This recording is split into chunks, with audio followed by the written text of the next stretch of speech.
आज की तारीख 15 अगस्त 2020। आज हमारे देश को अंग्रेजों के शासन से आजाद हुए पूरे 73 सालों का समय बीत चुका है।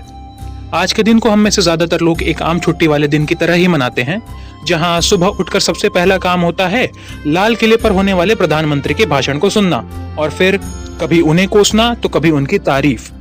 यह सिलसिला पूरे भाषण के दौरान चलता है। इसके बाद टीवी चैनलों पर देशभक्ति गीत, भारत पाकिस्तान के बीच बनी फिल्में और व्हाट्सएप या फेसबुक पर स्टेटस अपडेट करना उतना ही जरूरी होता है जितना कि महाभारत के युद्ध में शिखंडी का प्रवेश। और फिर शाम को परिवार के साथ घूमना भी तो होता है। खैर, इस कोरोना की वजह से शायद ये वाली परंपरा कई घरों में टूट जाए, पर क्या इतना सब करने से ही एक महान देश के नागरिक के तौर पर हमारा कर्तव्य पूरा हो जाता है? बिल्कुल नहीं। आज मैं चाहूंगा आप सब मेरे साथ ये प्रण लें कि आप आज से हर रोज अपनी बेहतरी की तरफ एक छोटा ही सही पर कदम जरूर बढ़ाएंगे। एक देश बनता है उनके नागरिकों से, और अगर उसके प्रत्येक नागरिक प्रतिदिन अपनी बेहतरी में कुछ योगदान देते हैं तो पूरा देश बेहतर से बेहतरीन बन सकता है। साल 2019 से साल 2020 के बीच हमारे देश की सरकार ने कई अहम बदलाव किए, जिनमें शामिल है आर्टिकल 370 को हटाना, CAB NRC बिल को लाना और राम मंदिर निर्माण से लेकर बहुप्रतीक्षित नई राष्ट्रीय शिक्षा नीति। पर इन सब बदलावों के इतर आज भी हमारे देश के कई इलाकों में बुनियादी सुविधाओं की कमी है। आज हम सब किसी एक फेसबुक पोस्ट या व्हाट्सएप मैसेज के बहकावे में आकर अपने ही देश की संपत्ति को नष्ट करते हैं और अपने ही भाई और बहनों की जान लेने से भी नहीं कतराते। भीड़ हिंसा हमारे देश की प्रमुख चिंताओं में से एक है, जिसे खत्म करने के लिए कारगर कदम उठाने की जरूरत है। मैं यहाँ ये नहीं बताने वाला कि सरकार को इसके लिए क्या करना चाहिए, क्योंकि सरकार के पास उनके सलाहकार मौजूद हैं इस काम के लिए।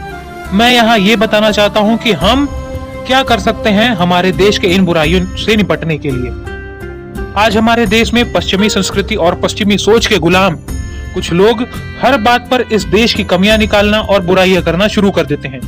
उनके लिए मैं बस इतना ही कहूंगा कि जरूरी नहीं कि जो चीजें आपको सही लगती हैं वास्तव में वो सही ही हो, और अगर आप पूरी तरह से सही हो तो केवल किसी सरकार या व्यवस्था को कोसने के बजाय सबसे पहले बदलाव अपने अंदर लाएं और अपने आप को इस काबिल बनाएं कि आप खुद इस बदलाव के प्रतीक बन पाएं और फिर आप ही वो बदलाव ला पाएं।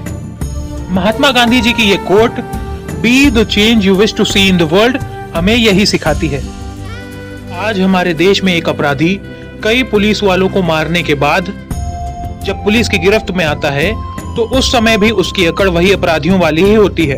उसे कहीं न कहीं यह भरोसा होता है कि शायद उसका समर्थन करने वाले कुछ सफेद पोश लोग उसे बचा लेंगे। नेताओं और अपराधियों का यह गठजोड़ भी हमारे देश के लिए घातक साबित हो रहा है। इन अपराधियों की हिम्मत को इतना बढ़ावा मिलने का कारण भी कहीं न कहीं एक आम नागरिक ही होता है।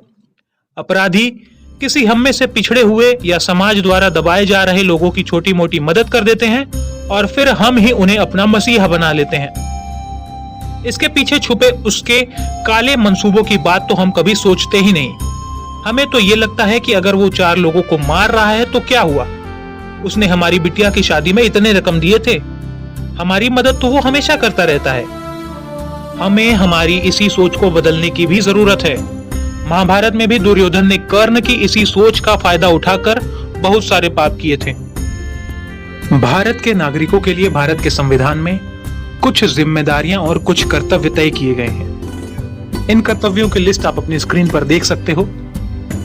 मैं चाहूंगा कि आप सब जितना ज्यादा हो सके इन कर्तव्यों का पालन अपने जीवन में जरूर करें और अपने जीवन के प्रत्येक क्षण का इस्तेमाल अपने और इस देश की बेहतरी में योगदान देने के लिए करें। जाते जाते बस इतना ही कहना चाहूंगा कि मेरा भारत महान था, महान है और महान रहेगा।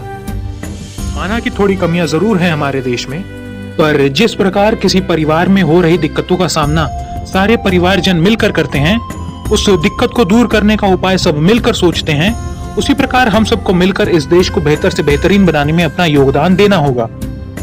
आज के लिए बस इतना ही। आप सब अपनी राय कमेंट सेक्शन में रख सकते हैं। मिलते हैं अपने अगले किसी वीडियो में। तब तक के लिए अपना और दूसरों का ख्याल रखें। जय हिंद।